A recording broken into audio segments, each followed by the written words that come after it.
Well, you can see I have Happier's 6 fuel injectors out here on the bench, along with a brand new one from Bosch, okay? Because we want to compare. This is going to be a good opportunity. You're going to get to see what a brand new injector sprays like. And then we're going to get to see what these 6 injectors that I just pulled out of a 280 SL spray like.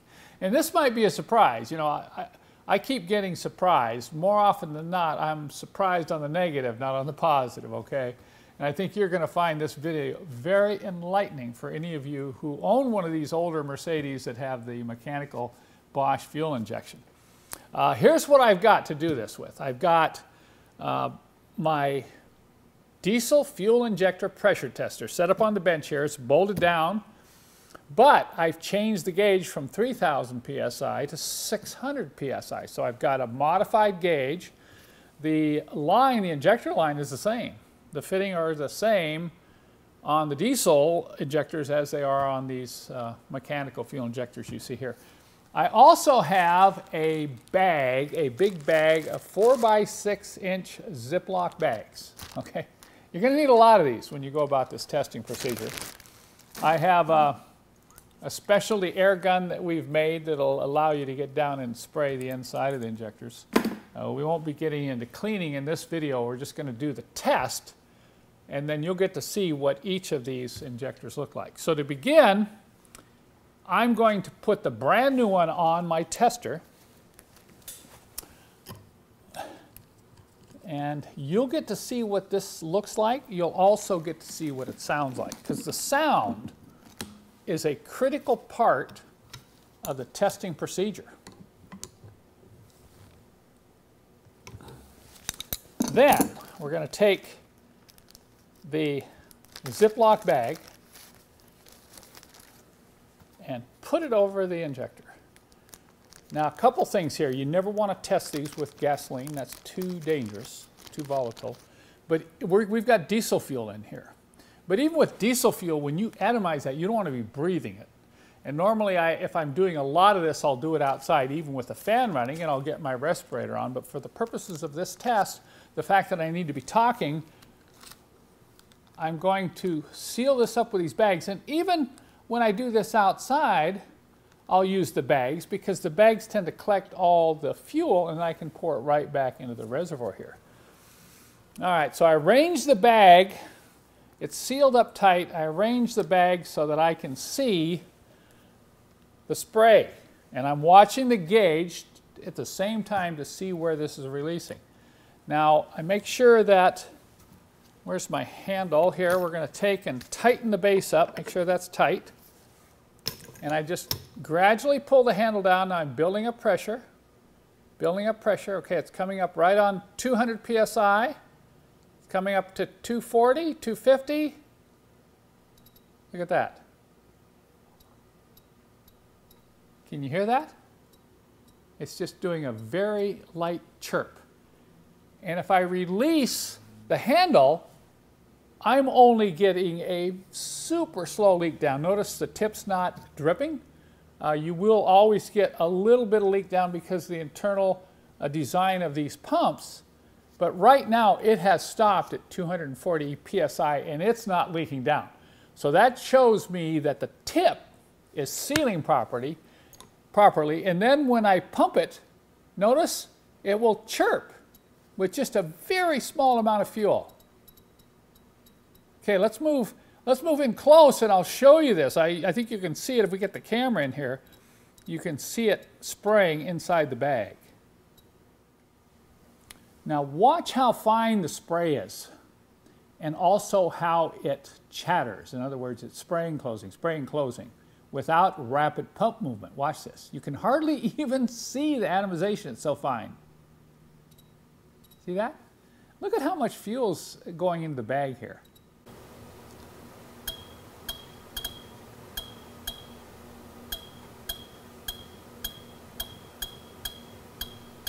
Let's take this off, and now I'm going to, in sequence, we're going to mount number 1 through number 6, and you'll get to see what those are spraying like. You notice I took the bag off just momentarily on that new one so you could really see how that nozzle sprays. Now this is number 1 injector, You can see it's pretty dirty. We haven't cleaned it. I went ahead and put a lid down in there to kind of spread that bag out. Now I'm looking for three things. I'm looking for release pressure, I'm looking for spray pattern, and I'm looking for that telltale chatter. All right, pressure's coming up to 200. Look at that one. Wow. See, I'm not getting a chatter here. It's going up to about 270, 280, and then it's releasing. Look at how it's releasing and squirting all over the place. Look at that. Could you imagine? No wonder number one is so gummed up. Look at how much fuel I'm picking up in just a few squirts.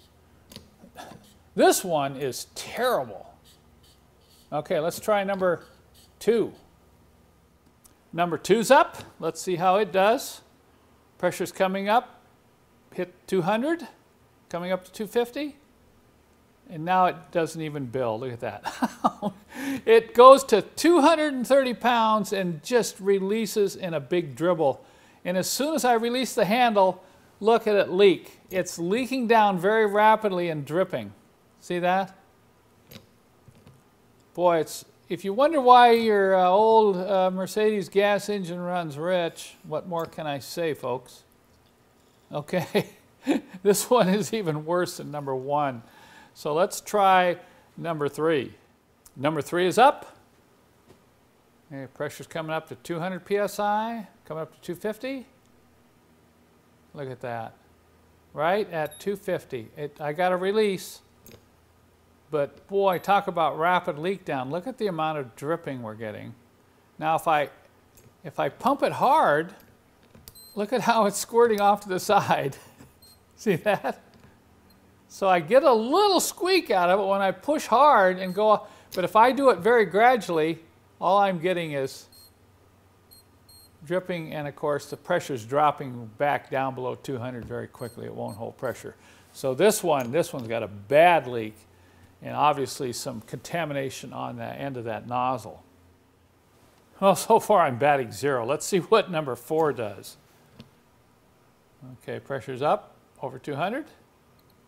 Hey, look at that. Let's do a couple of quick pumps. It's not a perfect spray, but at least it's coming up to 250 and releasing with a chatter. But even then, you notice that it's not that fine atomized spray mist that we saw on the new injector. And if I give it a good hard squirt, see, it's squirting pretty. So far, this is probably the best one we've seen yet, and it's not that great. Testing number 5, coming up to 200 psi, 220. It's not going over 220, look at that. And I'm not even getting it to spray. Finally released. I'll give it a couple squirts to see if it's just plugged. But look at how it's squirting. That's my mechanic says it's like milking a cow. Okay, it's only going to about 200, 220, and then it's just dribbling out, and of course pressure drops down under 100 almost immediately. Okay, last one. Maybe there's hope yet. I tighten this thing down. You don't need to over tighten these, otherwise you're going to deform the fitting. We actually make these pipes right here in our shop from parts we get out of Germany. Okay, now let's put the bag on it.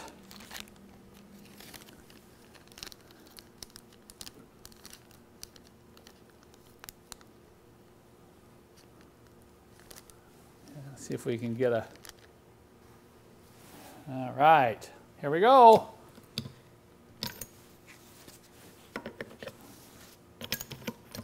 Coming up 200. Oh man, this one's releasing right at 200, and look at what's happening. Oh no, this has got to be the worst one yet, because we're not even getting pressure over about 210 pounds max, and It is just squirting all over the place. Let me take the bag off just momentarily so you can kind of see how this one compares to that new one we showed earlier in the video. There it is. Pretty nice, huh? How do you think an engine would run with that kind of fuel atomization?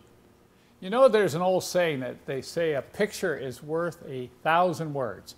I think a video like this is probably worth 5,000 words, okay? I don't even think I need to elaborate on what you've just seen. I mean, I'm kind of feeling kind of bummed. And I know some of you are thinking, well, Kent, why don't you just go buy 5 more new ones? Well, this cost me, this was my price, you know, $110 for this one. So do the math, okay? I don't particularly want to go spend another $600 when there's a possibility that I think I can fix those that you just saw, okay?